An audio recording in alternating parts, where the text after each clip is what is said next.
Like the universe is alive. It's one big organism. But this world and how we human beings have acted since we invaded this planet somewhat like cockroaches, which is a very harsh way of looking at it, I realize that, but we somehow have been like this because we took over. No, but We took over. saying we've invaded. Yes. The connotation that comes with that is that we don't belong and we invaded.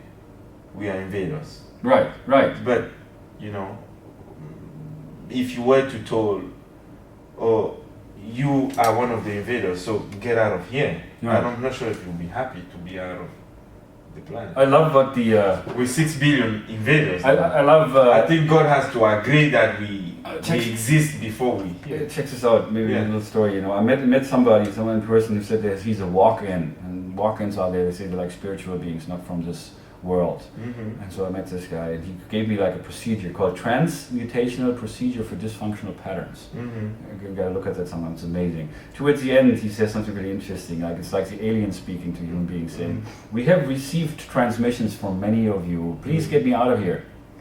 And then he said that we regretfully inform you that this is not what you signed up for. Getting out here is not the point, but getting more light in here is. Remember, that's the key. That's the key. And what is that? What does that light constitute? The love, God, truth. That's it. That's it. That childlike innocence which we have. Paradise lost.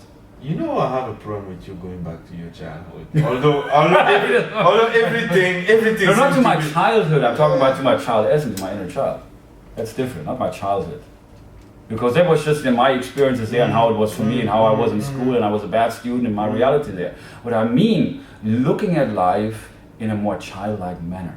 Looking at other people, especially like when people give you crap or whatever, it's looking at more with a sense of, I want to understand, help me understand. I mean, how you are is okay, but I just want to understand because I want to give you love. And if you're upset, I'm sorry.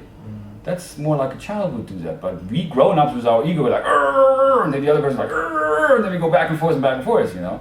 And that's not, again, that's the root for why we have war. And we can stop it ourselves. And that's the main point I'm trying to make here. You can stop that. You can change, you can improve the nature of every relationship you're in, or you can attract beautiful relationships in your life, you can attract great things for yourself. I agree with you. I do.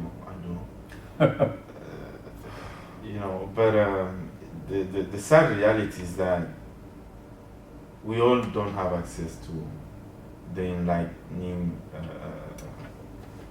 content or the enlightening experiences that we might need to go to the next level.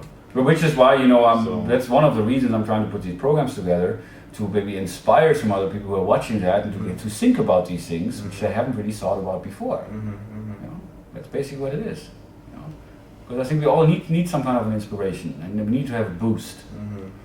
You know, and also I think the message, which is very important, that, you know, to tell people that the way you are is perfect. You are perfect the way it is, whatever anybody is telling you. You are, and everything is, you are exactly where you need to be. And everything that comes to you. So one of the things I'm also trying to get across is to help others to open themselves up a little bit more to what is happening to them. Do you believe in destiny? Destiny, well, I think it is. We make our own destiny. I believe that. So it means you don't. So this is a plain words, yeah. Do you believe in destiny? Oh, we make our own destiny. So you don't believe in it. It reminds me of fatalism, right? Yeah. The fatalistic worldview, which is like, oh, it's already pre-planned. Yeah. And I'm like, nah, because we have we have a free will, and because with our free will we can make choices, and by making these choices we change everything. What type of come on, Christoph. What type of choices? What kind of choices? Yeah. See, that's an interesting one. Yeah, because you know, can we all make same choices? I'm not talking about in terms of choices, or I can move to a big house tomorrow, or I can go. Let's just say let's even say a smaller house. Maybe that. No, anyhow, see, it's not about that, because I'm talking the choices I'm talking about is we can choose how we feel. I mean, that's the most powerful awareness. You choose how you feel. You choose how you think. You choose your thoughts. That's where it begins. With our thoughts, we create our world. Someone comes on the street, punches you on the face. You choose how you feel. You can just share the other cheek, right? Give him a hug. I learned that in Catholic school. I tell him, I'm sorry you're upset. Want to hit me again? No, realistically, is this something that Well, I mean, that's kind of realistic. I mean, not many people just come up to you and punch you in the face. You know, let's just make it even better. That's kind of true. It's actually true. Well, more realistic, you know, if you... Realistically, you get paid less than what you deserve. Of course, and then you get stuck in the rut, you know, because you have no time because you're busy working. That's a reality. But see, the thing is, also, I think it's very important while you are stuck in this rut to create the space for yourself. While you even perform in the same routine every day, day out, you can take time to think. You always can take time to think, and that is where your freedom truly begins. When you question what it is you're doing, and when you think about, that's where it begins, what you want to do. Because ultimately, and I really believe in that, from my studies, what I've learned, you can create whatever it is you want to create for yourself. You can create your ideal job. You can create your own company. Absolutely. You can have you can create whatever. You create. And we do create it all the time. We do. You know, like where I am right now, the job I'm doing, and my marriage, and then I got hit by a car, all this stuff, I created that for myself. Of course, not consciously, I've attracted it. No. That's what we do, because life sends to us So experiences. if someone, why the word or the expression accident? They don't actually know, no accidents. There's no accident. No, they don't. No coincidences. So someone gets hit by a car, it's because they created that. Well, they attracted that somehow. Well, for one, I mean, very realistically, it happened because they were walking across the street, and there was a car going right there, and... No, it was green for them. Oh, green, yeah, but they still... could have walked. Right. They had the right to walk. And then the car probably sped. And then voila. So... It was meant to happen. It was no accident with that, because the car went there, even though it was green, they didn't stop, boom. No accident. No accident. The victim cannot speak of accident, and the perpetrator cannot speak of accident. Really? It was just meant to be. Right. So, but you say you don't believe in destiny. We all create our destiny. So, if I'm crossing the street when it's green, when it's my turn to cross the street, and you telling me I get hit, it's because I brought it on myself. I just don't understand what you're saying. See, that's a tough one. Brought it onto myself, because then people say, "Oh, so it's my fault." You know, I think you created this choice, you attracted that, because it was meant. Okay, let me put it this way: it was meant to be. And you cannot say it was meant to be and say no. We are responsible for our own destiny. Right.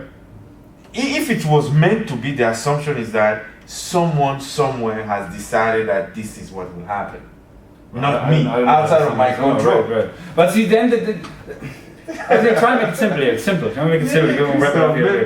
Make it simple. When something like this happens, which I believe everything that happens is meant to be, and that's where our freedom lies.